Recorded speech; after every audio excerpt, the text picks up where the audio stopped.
After establishing himself as a popular local ska artist in Jamaica, Jimmy Cliff became one of the originators of a new style of music, reggae. And in the early 1970s, he played a major role in introducing reggae and Jamaican culture to the world with his album, Wonderful World, Beautiful People, and the film, The Harder They Come. In a career that spanned nearly 5 decades, Mr. Cliff has released over 25 albums with 20 million copies sold. He's the only living musician to receive Jamaica's Order of Merit, the country's highest honor for achievement in the arts and sciences. And Jimmy Cliff was inducted into the Rock and Roll Hall of Fame just this past Monday. I'm very pleased to welcome him to our show now. Hi. Hi.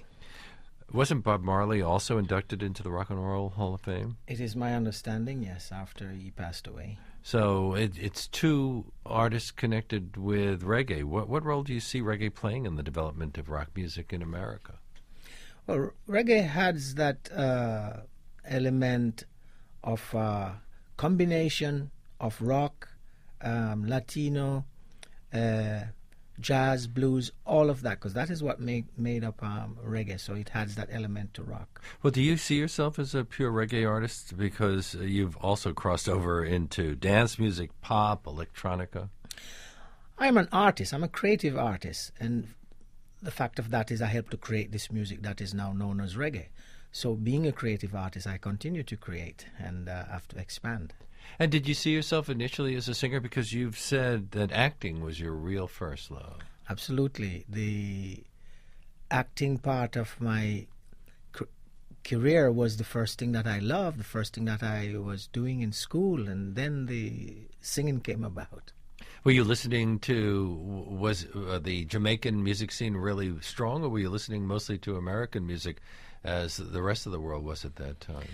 I was listening to the indigenous music of Jamaica because we had music for every occasion that you would do. Outside of that, Latino music, particularly from Cuba, and a lot of the various American music form, including country. Caribbean music, in effect. There was also Calypso from Trinidad. Calypso was, now I think it's seemed to be indigenous of Trinidad. But when I was growing up, I heard all the Calypso artists from Jamaica. So it is part of the indigenous music of Jamaica as well. In your acceptance speech, you appear to get choked up when you mentioned your grandmother. You thanked her.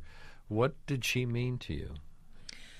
My grandmother was the one, or probably the only one, who really encouraged and supported me being an artist, singer-songwriter. What would you have been otherwise?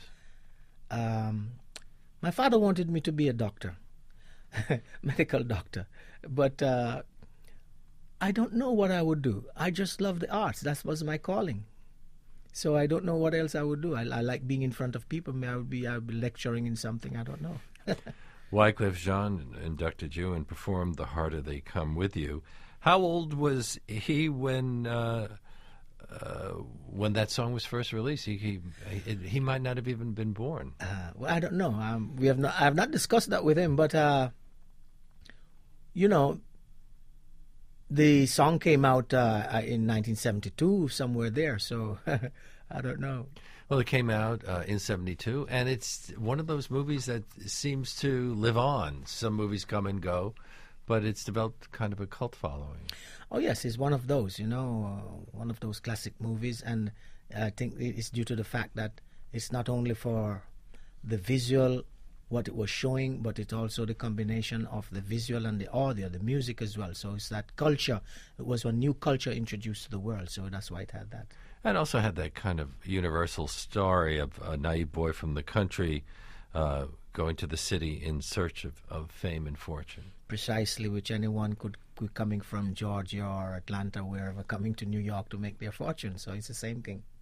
Wasn't your character, Ivanhoe Martin, based on a real-life figure in Jamaica? Ivanhoe Martin definitely was a real-life figure. And me, as a very young child, remember hearing the name Reggae was the name, Ivanhoe Martin. That was the nickname, Reggae. It struck terror in the hearts of people because he was like the first Jamaican outlaw. And to have a gun, it was like, it was an amazing thing, mind-blowing. Hmm.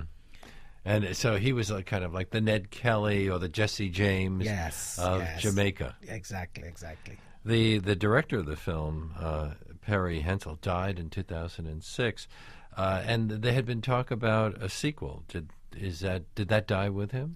No, it didn't die with him. The sequel was my idea, and it's still on the table. We're still talking with all the people who will eventually get it going. It's great.